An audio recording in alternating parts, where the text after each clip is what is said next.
In this episode of Inside AFIMSC, the Air Force Civil Engineer Center is leading the effort to replace an aging runway at Little Rock Air Force Base. One of our AFIMSC teammates shares his story of resiliency and perseverance. And an AFCEC Readiness lab study finds money savings in a simple chemical defense ensemble fix. All this and more in this episode of Inside AFIMSC. The Air Force Civil Engineer Center is leading a $180 million effort to replace a 64-year-old runway at Little Rock Air Force Base, Arkansas.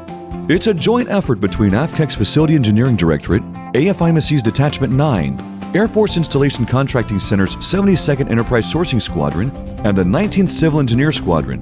They're working to replace the 12,000-foot-long primary runway suffering from joint cracks and cracked slabs caused by seasonal weather fluctuations and heavy wheel loads from aircraft. The contract was recently awarded on May 29th and is expected to be completed in 3 phases over 40 months. Phase 1 begins in October and includes replacing the landing zone and the center taxiway. Phases 2 and 3 will focus on construction on the east and west portions of the runway and installing updated lighting and navigation aid systems.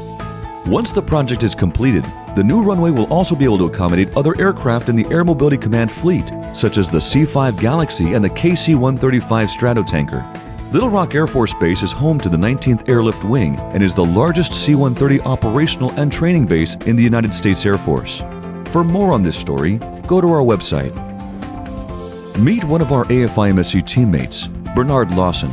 In June 2000, he served as a platoon sergeant for an Army chemical, biological, radiological, and nuclear technical escort team at Johnston Atoll, a military chemical weapons storage and demilitarization site. During a routine mission responding to a nerve gas leak, he was accidentally exposed, and by the next morning he noticed something wasn't right. He couldn't move his right arm. He was treated at a number of facilities over the next few months and finally came to land at Brooke Army Medical Center in San Antonio.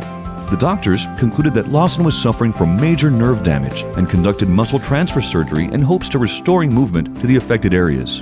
After numerous surgeries and a year of intense physical therapy, movement was not fully restored, and the Army told Lawson he was going to be medically retired. Lawson admits to struggling with depression and says that at his lowest point, he met a stranger who gifted him a Wounded Warrior hat, thanked him for his service, and reminded him of all the people who depend on service members just like him to keep them safe.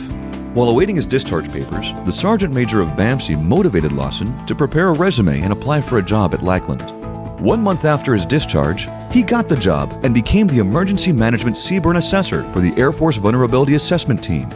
During that time, he also worked on his physical recovery, taking up firearm sports to force him to use his right arm to aim, hold the weapon steady, and improve movement.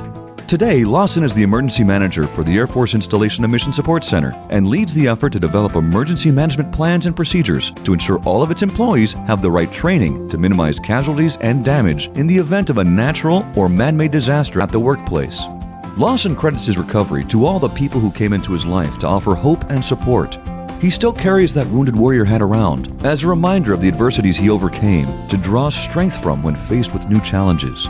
Wounded Warriors like Lawson can seek assistance through the Air Force Wounded Warrior Program.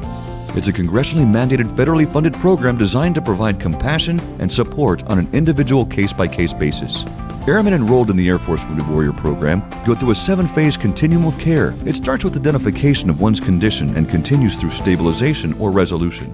Adaptive sports are introduced during the member's recovery phase. If you would like more information on this program, please visit their Facebook page. AFCEC's Readiness Lab recently determined that more than 75,000 expired M295 decontamination kits used in chemical defense ensembles are still effective and can be used, saving the Air Force more than $2.3 million over a 4-year period. The M295 kit is a packet that contains an activated carbon aluminosilicate powder instead of a hook-and-loop cinched mitt that soaks up chemical contamination like a sponge.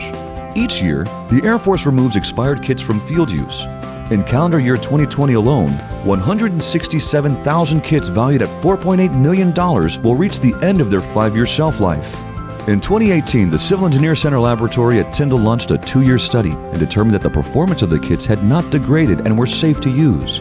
With the expiration date extended, this opens the door for the Air Force not to only save money on their own kits, but also to acquire expired M295 kits from other services. And finally, the Air Force song has now been updated to capture and represent the valor and heritage of the 73-year-old service, while also recognizing the diversity and contributions of today's total force, regardless of gender.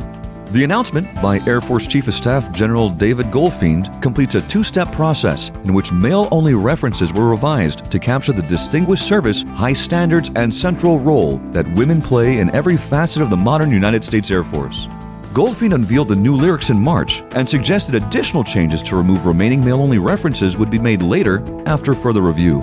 He said the new lyrics speak more accurately to all we do, all that we are, and all that we strive to be as a profession of arms. They add proper respect and recognition to everyone who serves and who has served. Here are the updated lyrics.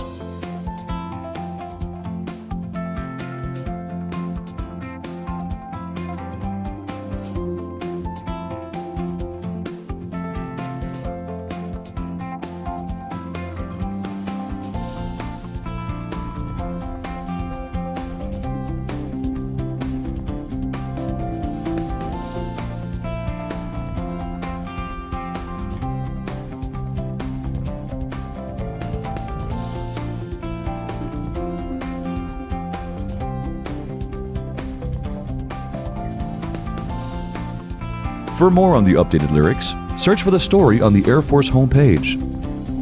And that's what's happening in this episode of Inside AFIMSC. For more news and information, connect with us on Facebook or go to our website at www.afimsc.af.mil.